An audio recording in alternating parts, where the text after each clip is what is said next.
जय हिंद साथियों, जोहार। तो यहाँ पर 17 दिसंबर 2024 को क्लास 7 हिंदी का अर्धवार्षिक परीक्षा लिया जाएगा। तो इस एग्जाम में आने वाले very very very important questions को हम इस वीडियो में देखने वाले हैं। वीडियो पर नए हो तो चैनल को सब्सक्राइब कीजिएगा और वीडियो को लाइक कीजिए, अपने अपने दोस्तों को सभी को शेयर कर दीजिए। इसमें से जरूर क्वेश्चंस आपके एग्जाम में भिड़ेगा। तो चलिए प्रारंभ करते हैं। पहला प्रश्न दिया गया है, चाहता हूं कविता के कवि कौन है। क्वेश्चन को ध्यान से पढ़ना है और हाँ, ये सारे क्वेश्चन आपको यहाँ पर याद कर लेने हैं, लर्न कर लेने हैं। चाहता हूं कविता के कवि कौन है। विकल्प दे रखा है प्रेमचंद, माखनलाल चतुर्वेदी, राम अवतार त्यागी या इनमें से कोई नहीं। तो यहाँ पर सही उत्तर सी होगा, राम अवतार त्यागी। चाहता हूं कविता के जो कवि हैं वो राम अवतार त्यागी हैं। जैसे कि राम जी को हम सभी चाहते हैं, तो इसको ऐसे याद रखिएगा, श्री राम जी को हम सभी चाहते हैं। ठीक है। अगला प्रश्न है, कवि ने किसे यहाँ पे कवि ने किसे मन और तन समर्पित करने की बात कही है। विकल्प दिया गया है जनता को, पिता को, भगवान को या देश को। बताइए, कवि किसे अपना तन मन और धन सब कुछ समर्पित करना चाहता है। तो यहाँ पर है, चाहता हूं देश की धरती तुझे कुछ और भी दूं। यहाँ पर वो अपना तन मन सब कुछ समर्पित देश को करना चाहता है। सही उत्तर होगा डी, देश। तीसरा प्रश्न पूछा गया है, कवि देश को क्या देना चाहता है। विकल्प है घृणा, प्रेम, भक्ति, इनमें से कोई नहीं। बताइए यहाँ पे सही उत्तर क्या होगा। बिल्कुल सही साथियों, यहाँ पे सही उत्तर बी होगा, प्रेम। कवि देश को प्रेम देना चाहता है। प्रश्न संख्या 4 पूछा गया है, कवि किसे रक्त का कण कण समर्पित करना चाहता है। विकल्प है देश को, समय को, ईश्वर को या इनमें से कोई नहीं। तो कवि देश को रक्त का कण कण समर्पित करना चाहता है। वेरी वेरी इंपॉर्टेंट क्वेश्चन है बच्चा। मैंने हर एक चैप्टर के इंपॉर्टेंट क्वेश्चंस को किया है। जितना तक आपके एग्जाम में आएगा तो वीडियो को पूरा देखना है। आप अभी तक हमारे व्हाट्सएप ग्रुप से नहीं जुड़े हो तो डिस्क्रिप्शन में लिंक है, व्हाट्सएप ग्रुप को ज्वाइन कर लीजिए। Very very very important questions वहां पे होगा, या फिर आप इस नंबर पे मैसेज कीजिएगा तो आपको व्हाट्सएप ग्रुप पर जोड़ दिया जाएगा। आपको व्हाट्सएप ग्रुप का लिंक जो है वो भेज दिया जाएगा। ठीक है, इस नंबर पर आप मैसेज कीजिएगा। अगला प्रश्न पूछा गया है, कवि किस हाथ में तलवार थमाने को कह रहा है।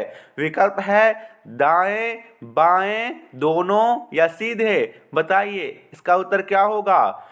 कवि किस हाथ में तलवार थमाने को कह रहा है। तो यहां पर सही होगा सीधे।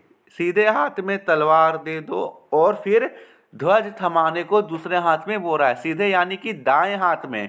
जब भी आप तलवार उठाते हैं तो सीधे यहां उठाते हैं।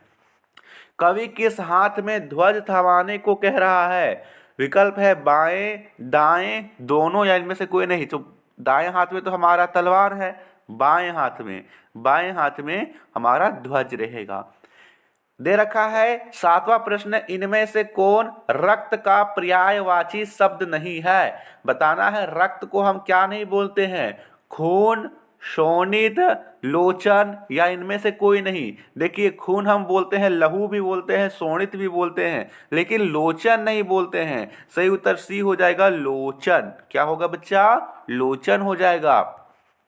प्रश्न संख्या 8 पूछा गया है, सोन जूही में कैसी कली लगी थी। विकल्प दिया गया है पीली, लाल, सफेद या भूरी। बताइए सोन जूही में कैसी कली लगी थी। यहाँ पर पार्ट 2 है गिल्लू।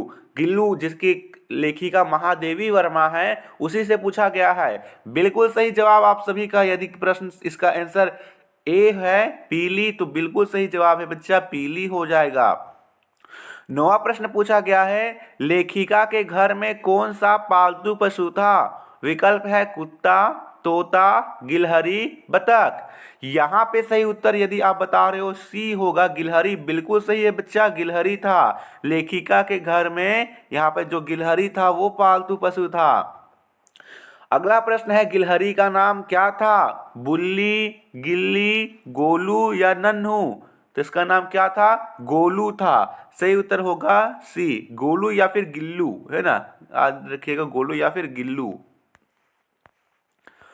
दे रखा है 11वां प्रश्न, कौन से पक्षी छुआ छुआवल का खेल खेल रहे थे? मोर, तोता, कौआ, मैना। सही उत्तर यहाँ पर सी है, कौए। कौए जो है छुआ छुआवल का खेल खेल रहे थे और गिल्लू को जो है वो घायल करके रख दिए थे। अगला प्रश्न है, काक भुसुंडी का क्या अर्थ है?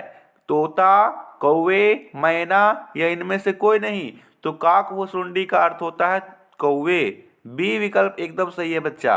अगला दे रखा है, गिल्लू पाठ होगा यहाँ पे ना, गिल्लू पाठ। गिल्लू पाठ के लेखक या फिर लेखिका कौन है? मीराबाई, सुमित्रा नंदन पंत, महादेवी वर्मा या इनमें से कोई नहीं? मैंने इसका आंसर आपको पहले ही बता दिया है, ठीक है। तो इसका आंसर हो जाएगा सी, महादेवी वर्मा। अगला प्रश्न पूछा गया है, गिल्लू लेखिका के घर कितने वर्ष रहा? 1, 2, 4 या 5? बताना है आपको गिल्लू जो है वो लेखिका के घर में कितने वर्ष तक रहता है। बिल्कुल सही जवाब, 2 वर्ष तक रहता है। बी आंसर सही है। अगला प्रश्न है, गिल्लू पाठ की कौन सी विधा है? गिल्लू को आप जब पढ़ते हो तो पाठ की कौन सी विधा है? कविता है, नाटक है, संस्मरण है या इनमें से कोई नहीं? क्या यह कविता की तरह है? नहीं सर। क्या इसमें पात्र इस तरह बताया गया कि पर्दा खुलता है, पर्दा गिरता, इस तरह नहीं बताया गया है? तो यह नाटक भी नहीं है। इसमें जो है लेखिका महादेवी वर्मा अपने प्रिय पालतू जानवर गिल्लू को याद कर रही है, ठीक है। गिल्लू को याद कर रही है ना, तो यह एक संस्मरण है जी। क्या है? संस्मरण है। सी हो जाएगा। अगला प्रश्न, गर्मी से बचने के लिए गिल्लू कहाँ लेट जाता था? छत पर, जमीन पर, पलंग पर या सुराही पर? तो जमीन पर वह नहीं लेटता था, वह सुराही पर लेट जाता था, है ना, गर्मी से बचने के लिए, क्योंकि वहां उसे ठंडा मिलता था, ठंडे क्या मिलती थी। भूख लगने पर गिल्लू कैसी आवाज करता था? चू चू, चिक चिक, टुक टुक या इनमें से कोई नहीं? बताइए। भूख लगता था गिल्लू को तो वह किस आवाज करता था? वह चिक चिक की आवाज करता था। यहाँ पे सही उत्तर हो जाएगा बी, चिक चिक, ठीक है। अगला प्रश्न पूछा गया है, मिठाई वाला कौन सी चीजें बेचता था? मिठाई, खिलौने, मुरली या इनमें से सभी? तो जो मिठाई वाला है वह मिठाई भी बेचता था पहले, मिठाई वाला, फिर खिलौने भी बेचा हुआ और फिर वह मुरली भी बेचता है, यानी इनमें से सभी। और ये सारी चीजें वो पैसे कमाने के लिए नहीं बल्कि बच्चों का प्यार पाने के लिए बेचता था, क्योंकि एक दुर्घटना में उसके परिवार के सारे लोगों की मृत्यु हो गई थी। तो यहाँ पे सही उत्तर होगा डी, इनमें से सभी, ठीक है बच्चा। अगला प्रश्न पूछा गया है, प्रश्न संख्या 19, बच्चे क्या देखकर पुलकित हो उठते थे? मिठाई, खिलौने, किताब या इनमें से कोई नहीं? बच्चे को क्या सबसे ज्यादा पसंद होता है? तो उन्हें खेलना बहुत ज्यादा पसंद होता है, ठीक है। तो जब वो खिलौने देखते थे, तरह तरह के रंग बिरंगे खिलौने, तो यहाँ पर वे उसी से उठते थे। सही उत्तर होगा बी, खिलौने। चुन्नू मुन्नू किसके बच्चे थे? यहाँ पे दे रखा है किसके बच्चे थे? मोहन, सोहन, राय बहादुर या इनमें से कोई नहीं? तो सही उत्तर यहाँ पर क्या होगा बच्चा? बिल्कुल सही, सी हो जाएगा, राय बहादुर के बच्चे थे। प्रश्न संख्या 21, रोहिणी किसकी माँ थी? विकल्प दिया गया है चुन्नू की, मुन्नू की, दोनों की या इनमें से कोई नहीं? बताइए। तो दोनों की थी, चुन्नू मुन्नू दोनों की माँ जो थी वो रोहिणी थी। सही उत्तर यहाँ पर होगा सी, दोनों की, ठीक है। और इसके जो बच्चे थे चुन्नू मुन्नू थे, इनके पति जो थे वो राय बहादुर थे। चुन्नू मुन्नू ने कितने पैसे में खिलौने खरीदे थे? 1, 2, 3 या 4? तो उसने 2 पैसे में खरीदे थे। सही उत्तर होगा बी, ठीक है। अगला प्रश्न, मुरली वाला कैसा साफा बांधता था? विकल्प दिया गया है सफेद, लाल, हरा, रंगीन। तो सही उत्तर यहाँ पर डी हो जाएगा, रंगीन व साफा बांधता था। अगला प्रश्न है, मिठाई वाला किस महीने मिठाई बेचने आया था?